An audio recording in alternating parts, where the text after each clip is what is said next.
today to talk about the steps the city is going to take to make Northern Boulevard safer. I think a lot of you know, and some of you were there. I stood with Mayor de Blasio nearly 5 years ago now, in early 2014. Officially launched the announcement of Vision Zero. And since then, I think, as a lot of you know, we've done a lot working together to make the city safer. We've seen fatalities drop in this city every single year since then. But obviously, we have not seen the kind of results we want to see here on Northern Boulevard. We've had far too many tragedies, particularly in the past couple of years. And so today, we're standing here on what is actually International Walk to School Day, a day where we encourage our kids to walk to school, to talk about some of the ways we're going to make sure it's safer for our kids on this street and throughout the city. Here in New York, of our 1.1 million school kids, we have a very high proportion of them that walk to school. And some of them are crossing this road in front of you, which, as you can see, functions as a busy highway, but also as a neighborhood street, which obviously puts a big challenge for all of us. So I can say in the past 4.5 years, we've done a lot of work here on Northern Boulevard, and I want to thank my team. We have actually put in a lot of safety improvements: pedestrian islands, signal retiming, improved crosswalks, turn bans, leaving pedestrian intervals. But obviously, we need to do more work on this terrible street. And I want to just take a minute to grieve for all the people that unfortunately have lost their lives here. And I know we have people representing them and their families, particularly for those children. We all grieve together.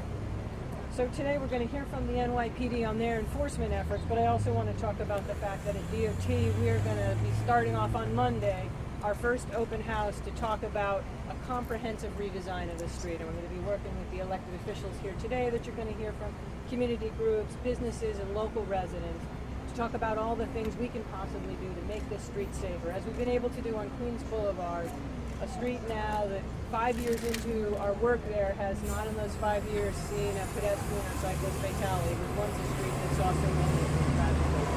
So we'll be holding these open on Long Island City, Astoria, Sunnyside, Woodside, and Jackson Heights. You know, we will really face some challenges on the street. You can look out at this intersection and see how complicated it is. Some of the big challenges on Northern Boulevard compared to Queens Boulevard. It's a much narrower street. In a lot of places it's only 6 lanes instead of 10. It's obviously a feeder for major highways, and unfortunately that encourages people to drive very quickly. It's got a lot of curb cuts and auto uses on the street. So we're going to have our work cut out for us, but it's something we really look forward to. And I know with our team of experts we're going to do a lot of things to make the street safer. So with that, I want to turn it over to Transportation Chief Thomas Chan to talk about what the NYPD will be doing on enforcement. Thank you, Commissioner. Very happy to join our partners here on Walk to School Day. The NYPD, working closely with our partners, the Department of Transportation, our elected officials, and again, with the support of our mayor, we will be conducting additional enforcement on Northern Boulevard itself. Northern Boulevard certainly has a large volume of traffic, as we see here this morning, not only regular passenger vehicles, but also truck traffic. It covers at least 5 precincts, the 108 precinct, the 109 precinct, the 111 precinct, the 114, and the 115 precinct. We have the Borough Commander, Juanita Holmes, here. She'll speak about Queens North itself. But again, it's a collective effort. Our officers from the NYPD will be conducting additional enforcement. It can be speed enforcement. Hazardous violations includes failure to yield to pedestrians. Also, our traffic enforcement district personnel will be issuing parking summonses to people who are double parking or obstructing traffic that impede traffic, also impede the ability to for our pedestrians to walk across and safely on the roadways itself. So again, it's going to be a collective effort between our personnel. Our street teams are here today. The Department of Transportation street teams are here today. And again, we've been working in close partnership, and we expect to work closely with our elected officials to make this a roadway a safer place for all New Yorkers and all our Queens residents. And we thank you for their support. Thank you. Thank you, Chief Chan. And now we would like to take a minute to talk to someone who's done, I think, a lot of amazing work right here on the ground in this borough, Assistant Chief Juanita Holmes. Thank you. Thank you. Good morning, everyone. Good morning. Good morning. First of all, I'd like to thank everyone for their collaboration. Department of Transportation. Naturally, we've been working also with the Chief of Transportation as far as education is concerned. Since September 17th, we've been out here in strong forces, educating the community throughout NCO, also build-a-block meetings, educating the community. But one thing that we've definitely been focused on is the enforcement along Northern Boulevard. We suffered 5 fatalities here this year. Hopefully we don't suffer any more. One is one too many. So with that, I'd just like to say that we've done a lot as far as engineering is concerned also. Took a look at one particular area, the confines of 115 precinct, and saw that there wasn't enough what we call as pedestrian islands put in place. So since then, we've doubled that number. That gives them a significant amount of time to at least get halfway through the Northern Boulevard, and then give them a safe spot to stand in case they don't make it all the way across. Thank you. We are lucky today to be joined by a lot of the elected officials who represent this long roadway, and a lot of them have been really terrific partners with us over the years as we've worked to make the street safer. And now as we take that next step, which is I think a more comprehensive redesign, we'll start here with Senator Good morning. Good morning. I want to thank the Commissioner and the de Blasio administration for really putting a focus on pedestrian safety. Vision Zero has been an unquestionable success, and we see it on Queens Boulevard. Unfortunately, Northern Boulevard, we still have a lot of work to do. Too many people have died, too many children have died along this street. You see this intersection where 6 streets converge in one place right behind us, and that's typical of a lot of Northern Boulevard. And we really need to take this comprehensive look that the Commissioner is talking about, and I'm glad that they're kicking off this plan today. We stand ready in the state legislature to do whatever is necessary to advance these efforts there. We're going to be hopefully increasing the number of speed cameras around school zones when we get back in January, increasing penalties for drivers that shouldn't be on the road, and whatever else we need state authorization for. Our support will be there, Commissioner, to make that happen, to make Northern Boulevard safer for all our residents. Thank you. Thanks, Senator. And yeah, thank you again for your leadership up in Albany, and another partner you have up there in Albany, Assembly Member Michael Sandecker.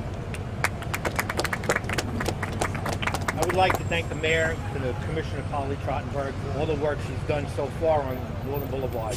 She's listened to the community when we asked for lead pedestrian lighting. It's now been increased from 8 to 10 seconds.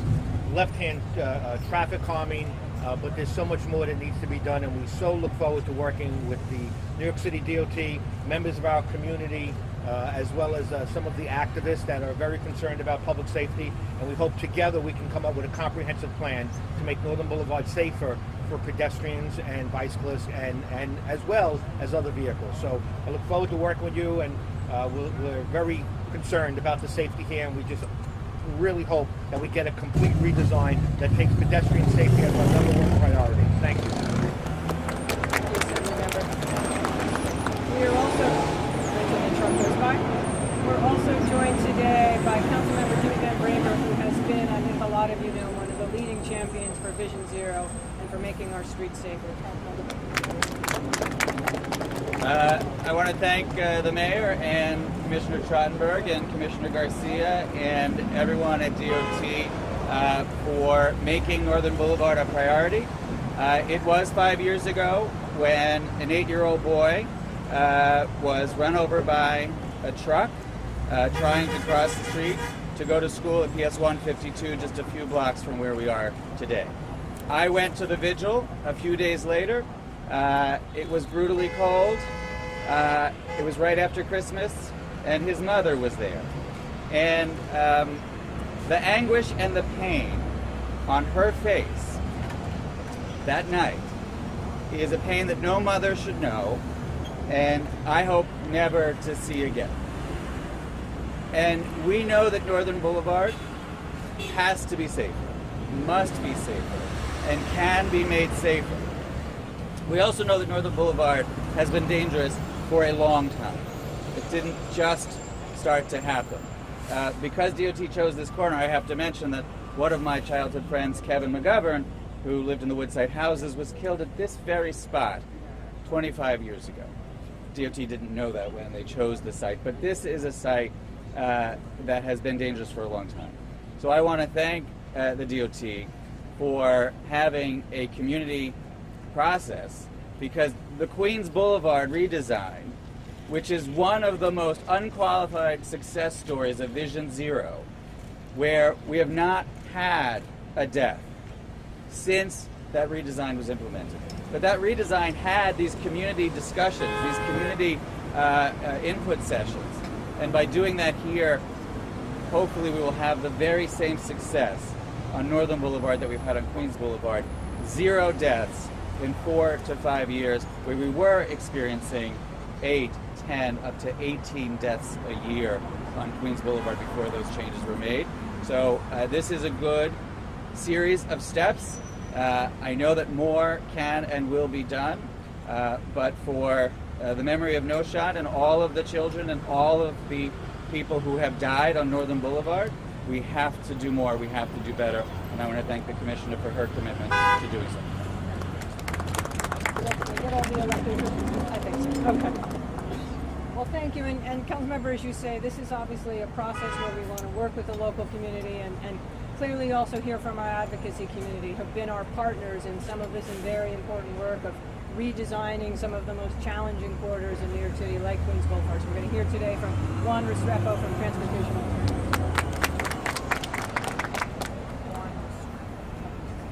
Juan Restrepo, Transportation Alternatives. Northern Boulevard is the new Boulevard of Death in Queens. Instead of connecting its neighbors, it divides and frightens them, serving as a highway instead of a main street.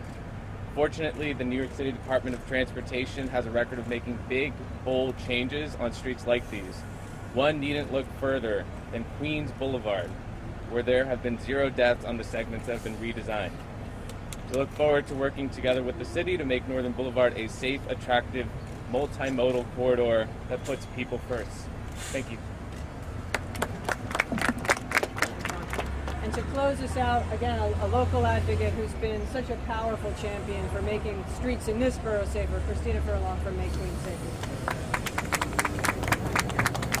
I'd like to thank Commissioner Trottenberg, Chief Chan, and all the elected officials for coming out and putting out this huge effort on Northern Boulevard.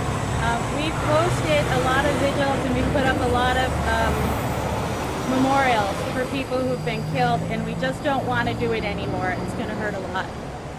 What we're doing here today is going to be a tremendous sign for our neighbors and our community that we are serious about making a change here. We have about 12,000 school kids who use Northern Boulevard to cross. It's not just a highway, it's a connecting neighborhoods and families. So I'm really looking forward to the workshops that are coming up. And nobody knows the community better and sees what can be changed and fixed and what the problems are better than our neighbors that are here on the street every day. So I encourage them to come out to this workshop. Thank you. And again, thanks for your work. We're happy to take questions now. You and I spoke about this street a couple of weeks ago, and one of the things that Paul at Transportation Alternatives and some of the other advocates said, while they praised all your work on Queens Boulevard, here we are 4 years later, and it seems to be at the first inning of Northern Boulevard, and they criticized the city for only essentially tackling one dangerous street at a time. How do you respond to that? Yeah, I don't think that's entirely fair. We actually, every single year over the past now almost 5 years, we have done work on Queens Boulevard. So, you know, I don't think we've done nothing here. We have not done the kind of comprehensive redesign we did on Queens Boulevard, but I think you're hearing from the assembled group here that people are ready to do that, and that's what we're about to undertake. But just to follow up, if something like an island has proven so successful back in 2014 on Queens Boulevard, why are we only now years away from islands being Well, we have actually put in a bunch of islands, shortened crosswalks, we've done a bunch of signal timing, van left turn. So we've not done everything we did on Queens Boulevard, but we've done a good amount of those treatments. So I don't want to leave the impression we haven't done a lot of work here. We actually have, but I will also readily admit, as I said, we need to do a lot more. Obviously, the number of fatalities we've seen, particularly in the past 2 years, is a number that breaks our hearts. And I think so we are ready now to take even a bolder look at this, but as you've heard from the electeds and the advocates here, we need to work with the community and get it right. In some ways, this street is even more challenging than Queens Boulevard. Heavy traffic volumes, narrower streets, lots of curb cuts, intersections like this. So it's going to take a lot of, I think, really collective important work to get it right, but we're committed to doing that. Are protected bike lanes part of the plan? mean, we're going to put that on the table and talk about it. There's nothing we're not going to try and see if we can make work on this street. We'll see. Obviously, I look around this group here, and we'll see if we can get that done. Question for Assemblyman Zenbecker. In the past, you opposed Vision Zero improvements on the street. It's called for a waste of money. And today you called for you said you wanted to see complete redesign. So I'm wondering why the change of heart, and do you still view those changes as a waste of money? I actually believe I was taken out of context. What I was trying to talk about was the construction cost that was estimated, and my concern is pedestrians. And I wanted that money to be used to change the lighting system so that when a pedestrian had a green walk sign, a pedestrian could walk across the street without having to worry about a car turning. We are now doing that with the lead pedestrian intervals, and we're up to 10 seconds. It's still not what I want. I think that the first thing that we could do to protect pedestrians in the crosswalk is to completely change the lighting system. When a pedestrian has a walk sign, no cars should be moving ever, period. If you do that, we will stop at least 25% of the deaths, because according to the statistics, 1 in 4 people die in the crosswalk while they have a green walk sign because the car has failed to yield. If the car wasn't moving, it wouldn't be able to fail to yield. So with the hundreds of millions of dollars we spent on redesign, I don't understand why that wasn't the first thing that we did. And then construction should have been the second phase. But that's just my opinion. So would you support repurposing travel lanes for extra pedestrian and cyclist space? No doubt about it, but the number one priority is pedestrian safety. And then until you can let a pedestrian cross the street with a green light, with not being in danger of being hit by a car, I really don't want to talk about every single other thing. That to me is my number one priority. Unfortunately, it doesn't seem to always agree with everybody else. Everybody else believes a protected bike lane would be more important than changing the lighting system. Well, I have my grandchildren. When I cross Northern Boulevard and that light turns green, I'm scared as hell because I got to look in 100 different directions, not knowing if a car is going to yield to me. I think when that light turns green, I should be able to walk across that street without having to worry about a car hitting me. What is the time frame here? When can people start to expect to see major changes other than Well, again, we are actually doing work right now on this street. We will be having these open houses and town halls. We actually have 3 of them planned for the month of October. We'll start to get ideas. We'll see if there are things we can implement still while the weather's warm this year. And then I think a broader set of changes come springtime when the weather turns warm again and we can get working back on the street. But things like signal timing are things we could do at any time of year. So if there are any quick ideas that come out of these discussions that we can do right away, we will, and then bigger work in the spring. Chief Chan, 5 fatalities on the street this year. How many of those? 4 fatalities. 4. Okay. Good. So 4 fatalities on the street this year, and how many of those situations was the driver arrested? I believe 2 of those were arrest situations. One was a leaving the scene, which an arrest was made, and there was another scene where the operator of the vehicle failed to yield to the pedestrian who was crossing. Why no arrests? Well, again, when we take a look at the different situations, they mentioned a total of 10. 3 of those included that sad situation on Northern Boulevard and Main Street where the bus collided with the structure, and so that involved the operator, a pedestrian, and also a passenger. That's 3 out of the 7 itself. Overall, again, pedestrians are the most vulnerable between a vehicle and a car. The pedestrian loses each and every time. That's why we're certainly going to increase the enforcement towards fail to yield to pedestrians, the hazardous violations, talking, distracted driving, cell phones, speeding, and things of that nature. Can you explain the highlighted Newtown and Steinway? What are we looking at those? I think we just wanted to show you a couple pictures just to sort of give a flavor of the challenges. You've heard us discuss them today. This is sort of a classic intersection, clearly designed to move a large volume of vehicles, a lot of truck traffic, vehicles coming on and off highways. At the same time, obviously, a lot of pedestrians, subway entrances. Those are just sort of snapshots to give you a sense of the challenge of the topography of the street. These aren't plans, this is what it looks like now. This is just current day. If you sort of stay tuned over the next couple weeks, maybe you'll start to see some pictures of what potential plans would look like. But you're focused basically on Western Northern Boulevard right now. Why not Eastern Northern? I think our focus is initially going to be connecting from Queens Plaza to Grand Central Parkway. That's an area where I think we're seeing, unfortunately, the most fatalities and crashes, and that's a 4.5-mile stretch, a very challenging roadway. I think that will be a good place to start and a lot of work to get that right. You know, we can move further east after that if we need to. Any other questions? Yes, sir. Thank you. Okay. All right. Thank you all for coming. Really appreciate it.